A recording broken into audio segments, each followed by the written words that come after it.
पारसी विधि विधान के अनुसार हुआ उद्योगपति रतन टाटा का अंतिम संस्कार। रतन टाटा के अंतिम दर्शन के लिए लगा वीआईपीज़ का तांता।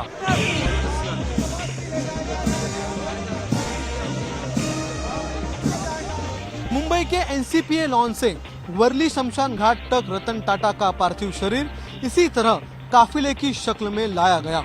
रतन टाटा की पार्थिव देह तिरंगे से लिपटी थी। वर्ली शमशान घाट में अंतिम संस्कार से पहले उन्हें पूरे राजकीय सम्मान के साथ विदाई दी गई।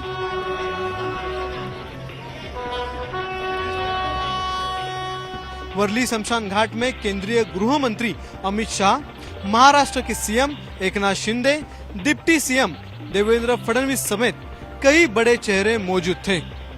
इससे पहले एनसीपीए लॉन में रतन टाटा को आखिरी विदाई देने के लिए कई नामचीन हस्तियां पहुंची। राजनीति से लेकर उद्योग जगत, फिल्म जगत, खेल जगत की कई चोटी की हस्तियां दिखाई दी। केंद्रीय गृह मंत्री अमित शाह, पूर्व सीएम उद्धव ठाकरे, आंध्र के सीएम चंद्रबाबू नायडू, उद्योगपति मुकेश अंबानी और नीता अंबानी ने श्रद्धांजलि दी तो एक्टर आमिर खान किरण राव के साथ पहुंचे। सचिन तेंदुलकर ने रतन टाटा के घर पहुंचकर उन्हें श्रद्धांजलि दी। रतन टाटा के आखिरी दर्शन के लिए आम लोगों की इतनी भीड़ उमड़ी कि पुलिस को ये भीड़ संभालना मुश्किल हो गया। देश के रतन उद्योगपति रतन टाटा को राजकीय सम्मान के साथ दी गई आखिरी विदाई, उनके अंतिम दर्शन के लिए मुंबई में लोगों का हुजूम उमड़ पड़ा। आगे आगे मुंबई पुलिस का बैंड और पीछे पीछे सजी हुई गाड़ी में रतन टाटा का पार्थिव शरीर। मुंबई पुलिस की ओर से रतन टाटा को इसी अंदाज में सलामी दी गई। ये उस वक्त की तस्वीरें हैं जब दिवंगत रतन टाटा के घर से उनके पार्थिव शरीर को काफिले की शक्ल में एनसीपीए लॉन्स ले जाया जा रहा था। रतन टाटा का पार्थिव शरीर तिरंगे में लिपटा हुआ था। यहाँ रतन टाटा के पार्थिव शरीर को लकड़ी के कॉफिन से निकालकर ग्लास के बॉक्स में रखा गया। एनसीपीए लॉन्स में उनके पार्थिव शरीर को आम लोगों के दर्शनार्थ रखा गया। यहाँ रतन टाटा के आखिरी बार दर्शन करने के लिए लोगों की लंबी कतार लगी रही। एनसीपीए में इस दौरान सर्वधर्म प्रार्थना होती रही, जिसमें सभी धर्मों के धर्मगुरु बारी बारी से शांति प्रार्थना पाठ करते रहे। बाद में पारसी रीति रिवाजों के साथ रतन टाटा का अंतिम संस्कार किया गया। मशहूर उद्योगपति रतन टाटा का कल रात मुंबई के ब्रीच कैंडी अस्पताल में निधन हुआ। वो लगभग 87 साल तक जिए। रतन टाटा को 3 दिन पहले ही मुंबई के अस्पताल में भर्ती कराया गया था। उन्होंने तब सोशल मीडिया के जरिए अपनी सेहत के बारे में अपडेट भी दिया था। ये कल रात की उस वक्त की तस्वीरें हैं जब रतन टाटा का पार्थिव शरीर मुंबई के ब्रीच कैंडी अस्पताल से एम्बुलेंस में कुलाबा स्थित उनके घर लाया गया।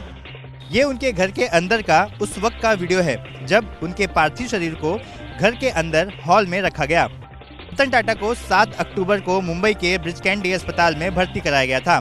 टाटा ने तब सोशल मीडिया पर बयान जारी करके बताया कि वो मेडिकल हेल्थ चेकअप के लिए अस्पताल गए हैं और चिंता की कोई बात नहीं है। फिर 9 तारीख को खबर आई कि उनकी तबीयत बिगड़ गई। कल रात को करीब 11 बजे उनके देहांत की खबर आई। इससे पहले करीब हफ्ते भर पहले स्वच्छ भारत अभियान के 10 साल पूरे होने पर उन्होंने एक वीडियो संदेश जारी किया था जो उनकी आखिरी पब्लिक स्पीच बताई जा रही है। 28 दिसंबर 1937 में जन्मे रतन टाटा 1991 में टाटा सन्स के चेयरमैन बने। तब जेआरडी टाटा ने उन्हें अपना उत्तराधिकारी बनाया था। इतने बड़े औद्योगिक साम्राज्य का मुखिया होने के बावजूद रतन टाटा को सादा जीवन बिताने पर यकीन था। उन्होंने ताउम्र शादी भी नहीं की थी। 3 साल पहले ये फोटो वायरल हुआ था जब रतन टाटा अपने बीमार कर्मचारी अभिजीत मकाशीर का हाल जानने पुणे में उनकी सोसाइटी में पहुंचे थे कि वो अकेले वीआईपी थे जो अकेले चलते थे। उनके बैग और फाइलें उठाने के लिए साथ में कोई असिस्टेंट नहीं होता था।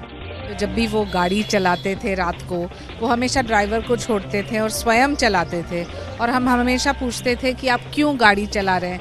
वो बोलते थे कि अपने ड्राइवर को घर जाना चाहिए, उनके परिवार के साथ समय मिलना चाहिए, इसलिए मैं खुद चला रहा हूँ। लेकिन रतन टाटा ताउम्र अविवाहित रहे। एक बार सिमी अग्रवाल ने अपने शो में रतन टाटा से इस पर सवाल भी पूछा था। whole series of things. Timing, my absorption in work at that time. There were very many things. I came very close to getting married a few times and it didn't work out. Ratan Tata को कुत्तों से बहुत लगाव था। German shepherd breed के अपने 2 कुत्तों टीटो और टैंगो के साथ वो खूब खेलते थे।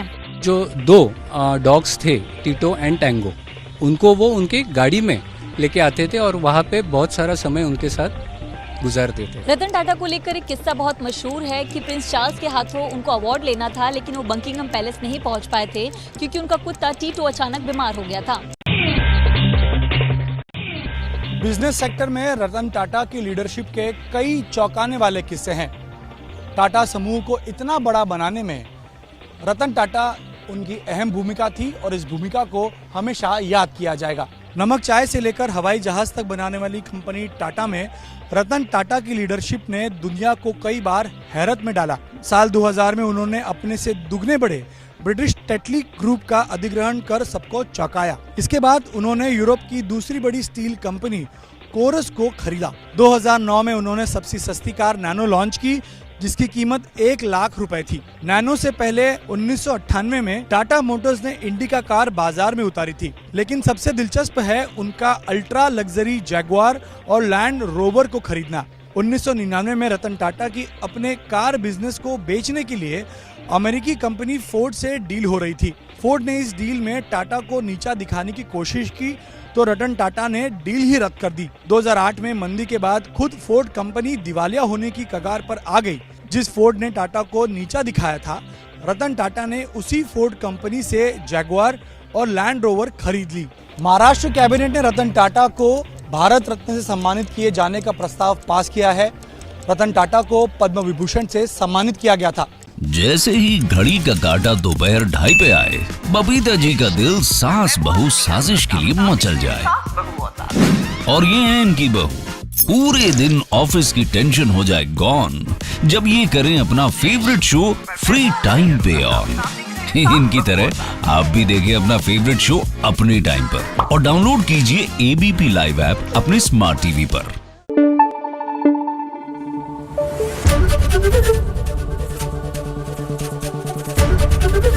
एबीपी न्यूज आपको रखे आगे।